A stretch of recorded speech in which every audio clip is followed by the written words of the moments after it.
Kaixo, arratsaldeon guztioi. Si os parece, empezamos. Siguiendo el orden del día, el primer punto, aprobación, se procede el acta de la sesión de la comisión del 19 de septiembre de 2023. ¿Alguna pregunta, alguna cuestión? Oso ondo. Jarraitzen berri ematean, bigarren puntua, familia hola. Kaixo, arratsaldeon. Familia hola egitasmoa berriz ere martxan dugu, 23-24 ikasturtea, eta hau familia euskaraz aritzeko gune eta uneak sortzea du, helburu du egitasmo honek, eta gune hauetan euskaraz ikasten ari diren edo euskaraz sustatu nahi duten familiak eta euskaraz bizi diren familiak elkartzea bilatzen da. Horrela tailer batzuk antolatzen ditugu, eta azaroko eskaintza dagoeneko prest dago, eta eskainiko ditugunak izango dira, azaroaren izaten dira astearte eta ostegunetan. Azaroaren 14an eta 16an musika tailerra, eta azaroaren 21 eta 23an ginkana. Egitasmoaren ordutegia 5:00 7:00 izaten da, hemen parte hartzen dute gurasoek eta umeek, izena eman behar izaten dute, eta izena ematea izango da urriaren 23-tik 31-ra. Saio bakoitzean gutxienez 30 lagun gehienez onartzen ditugu, eta izen ematearen arabera antolatzen dira taldeak. Eta irteera bat ere antolatuko da, oraindik erabakitzeko dago, baina segurasko oihartzunea soinuenera joango dira. Prentsaurrekoa egintzen hilaren hasieran, eta informazioa bestela ere ikastetxetara eta guraso elkartetara eta auzo elkartetara ere bidaltzen dugu. Eskerrik asko. Galderaren bat. Oso ondo. Hurrengo puntua, haurrak parkean.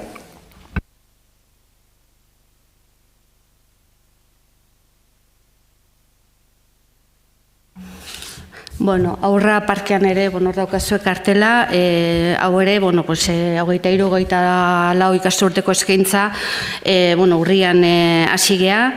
Egitasmo honen helburua parketan aurrak eta gurasoak euskaraz jolasten jartzea, edo aurrak ere aurrei baliabideak ematea.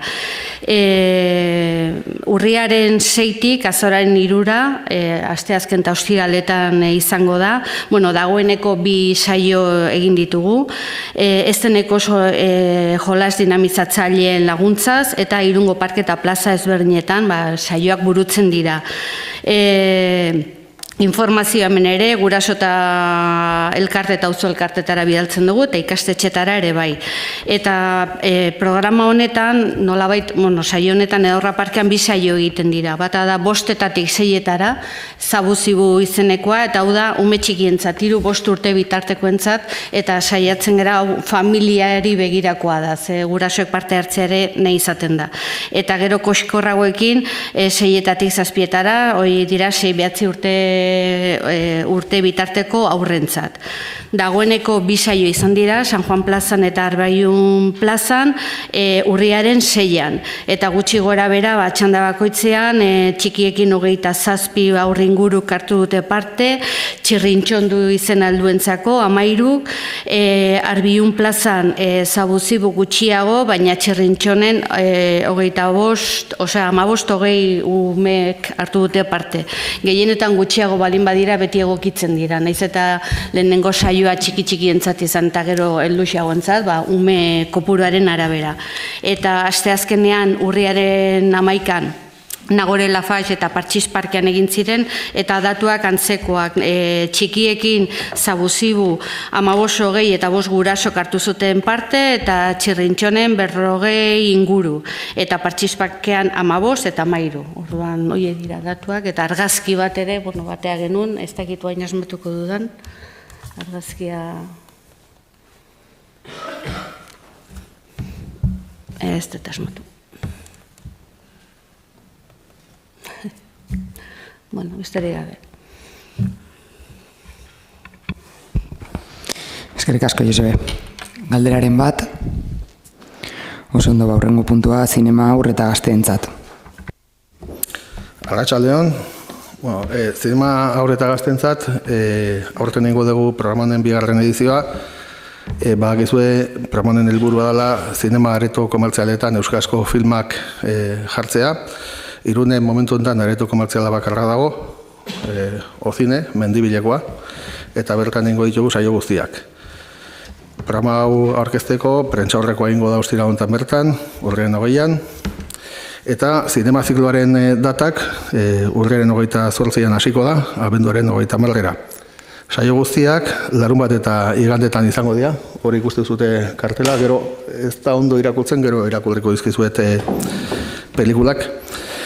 Gabonen bueltako bi izan ezik, abenduaren 26a, asteartea dena, eta abenduaren 28an osteguna den hortan ere, pelikulak botako ditugu. Hogei izango dira guztira, eta aurten, aurrei zuzendutako filmez gain, gazte talduentzako pelikulak ere txertatuko ditugu programazioan, Unicorn Wars, Irati, Haundia, Berritxarrak taldeari buruzko dardara dokumentala eta Kepa Junkerari buruzko berpiztu dokumentala. Aurten ere, sarrerak doain izango dira, eta banatuko dira Ozine mendibileko txarteldegietan, pelikulak baino lehenago.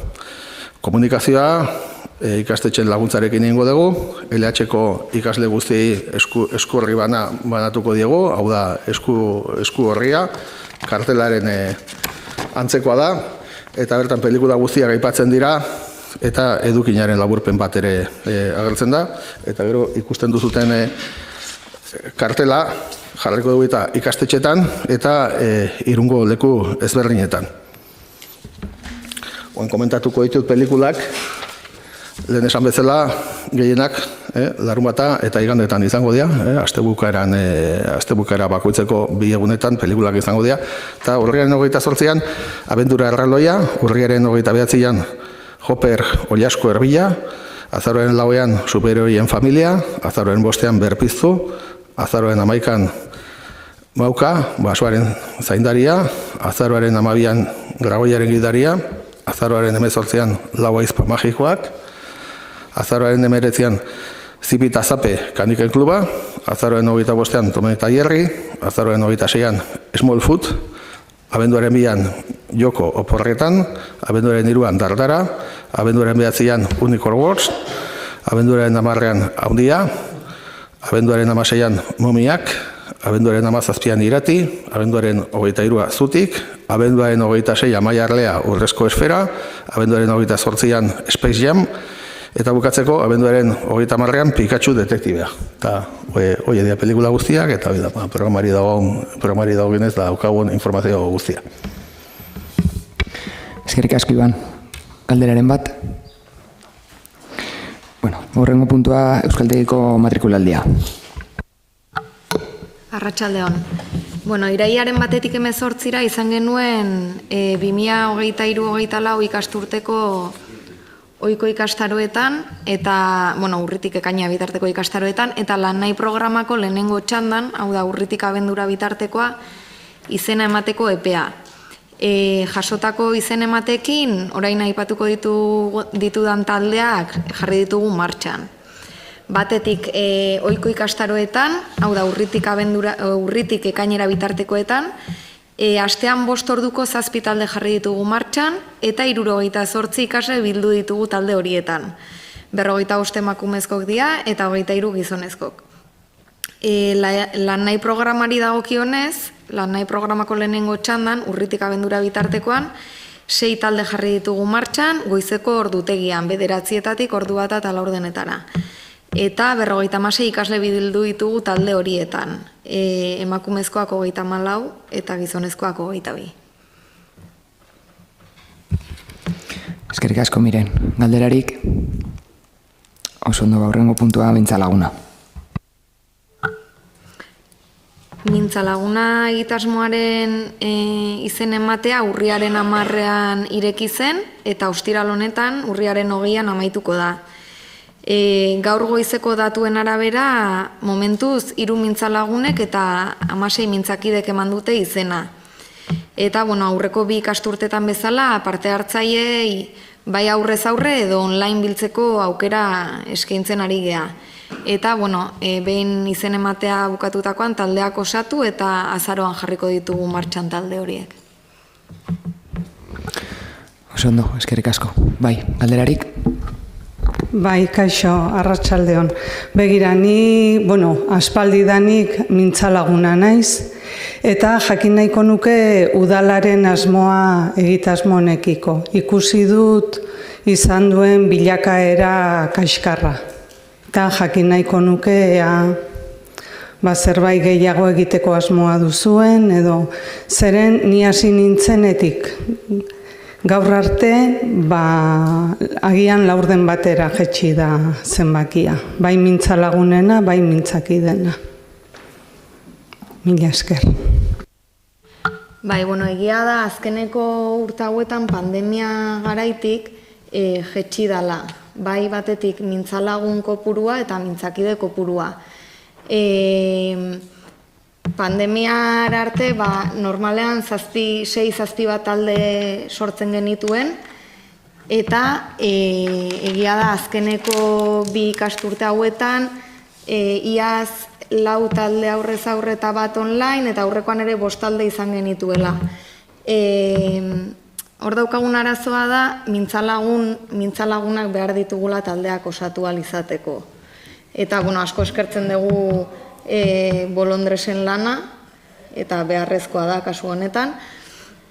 Eta gertatu izan zaigu momenturen batean, mintzakideren bat edo ezin taldekatu izatea, ez daukagulako bere ordutegira egokitzen dan talderik edo gertatu izan zaigu. Eta, aurten adibidez, prentsaurrekoa egin genuenean, bai azpimarratu genuela, taldeak martxan jarri ahal izateko, laguntza eskatzen genuela, bolondresen laguntza eskatzen genuela, euskara praktikatu nahi duten horiek aukera izan dezaten. Eta pandemia garaien ere, egia da eskainidan ekintza osagarri edo kopurua murriztu egin dela, baina baldintzak ere halakoak zirelako eta bete beharreko neurriak ere halakoak zirelako. Baina iaz saiatu ginen eskaintzaren bat, euskaltegian antolatutako jarduera osagarriren bat ere horien berri ere eman genizuen, baina normalean euskaltegiko ekintza osagarrien ordutegia igual mintzalagunen talde horietara ez da egokitzen, baina antolatu daiteke aparteko zerbait ekintza osagarriren bat, bai. Eskerrik asko. Besterik? Vale. Continuamos. Control de órganos resolutorios, dación de cuenta de resoluciones de alcaldía y delegados y delegadas y acuerdos de la Junta del Gobierno local. No sé si hay algo que comentar, no hemos recibido nada. Pasamos a ruegos y preguntas. María, creo que teníamos alguna cuestión que nos ha llegado. Sí, Fidel del Foro Ciudadano nos traslada una pregunta en relación con, la leo tal cual, Delegación Alcaldía Cultura Código 1370, Acuerdo de Junta de Gobierno Local, aprobando la contratación del servicio de acondicionamiento de espacios para actividades socioculturales y otras necesidades. Son 680.214,54 euros. Pregunta, ¿dónde y cuáles? Es tu pregunta, Fidel, ¿me has oído?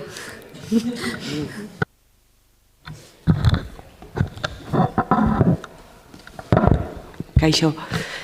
El objeto de este contrato es la gestión de los trabajos de lo que todos conocemos como la brigada y, en definitiva, se trata de la realización de todas las tareas que, tanto las actividades que organizamos desde el ayuntamiento como otras entidades, fundamentalmente asociaciones de vecinos, pues implican el traslado y montaje y desmontaje de escenarios, vallas, carpas y mobiliario relacionado con la infraestructura de numerosas actividades, eventos de ciudad, fiestas y demás.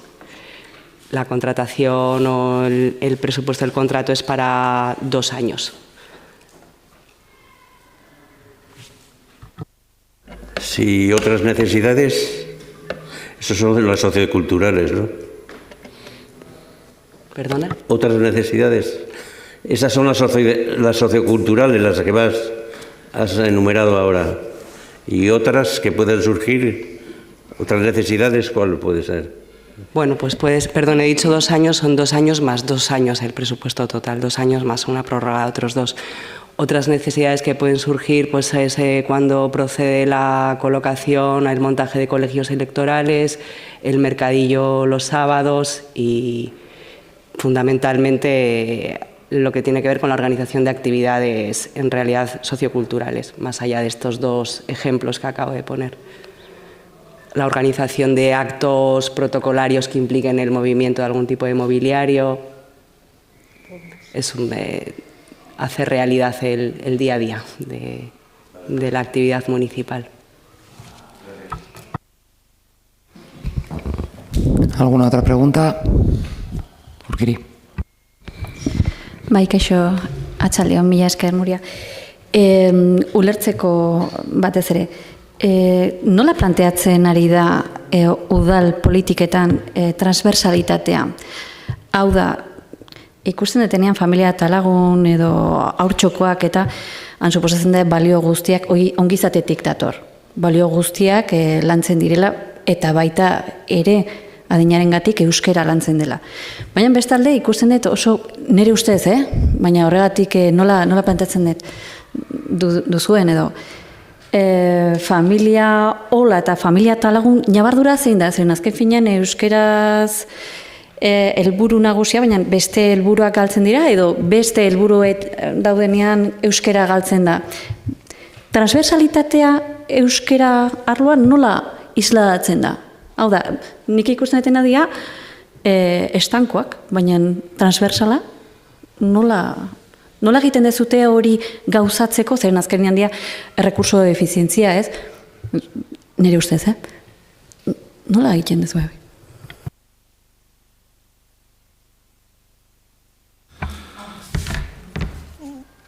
Nik antzugot. Bueno, printzipioz, barruko euskaren erabilera planaren bitartez, bertan ere egiten dugu, departamentu guztietan egite dituzten barruko jarduretan eta kanpoko jarduretan ere bai. Eta hori irizpideak ematen dira. Irizpide nagusia da, ume eta gazteekin egiten diren aktibidadeak euskara ere besteak beste kontutan hartu behar dutela. Ez da helburu bakarra, baina helburuetako bada. Beste helburu batzuk ere badaude. Berdintasuna sustatzea,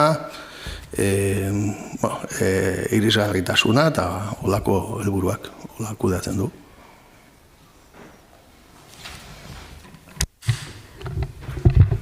Eta hori gauzatzen ari dela, nola dakigu berriz ere, ematen du galdera bera egiten etela egunero.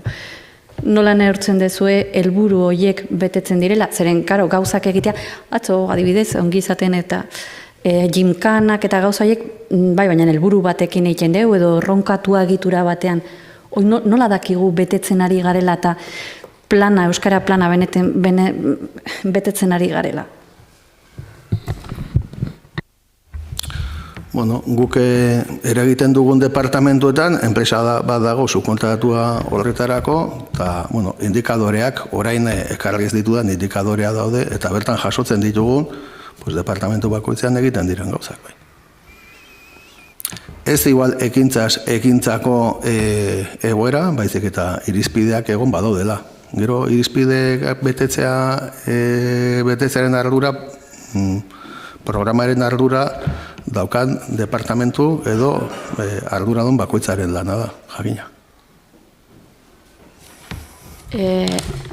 Aldu zutenean erarazteko eskatzen dut, baloraketa horiek, zeren, gauzak antolatzea oso ondo dago, baina nik uste gure ardura, administrazio bezala dela, egitura baten barnen, eta helburuak, gaina oso helburu zehatzak ditugu, balioak, baita ere hizkuntza eskubideen bermaketa eta dana, sustatzea. Eta horregatik alde zuten mesedez, dakazuten momentuan iristea indikadore horiek, eta neurketa horien, helburuak betetzen ditugun. Ez zeren nire ustez ez da bakarrik egitea, baizik eta egiten duguna helburu batekin, jakitea helburu hori bete dugun, edo ez da bete. Zeren bestela, giala gauzak egiten eta jakin gabe ondo ari garen, edo ez? To fail better. Bai, apuntatzen dugu eta esango zerbait. Besterik? Bai.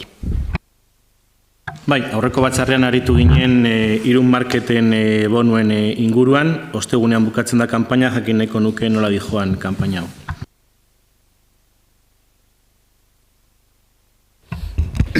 Bueno, arratsaldeon.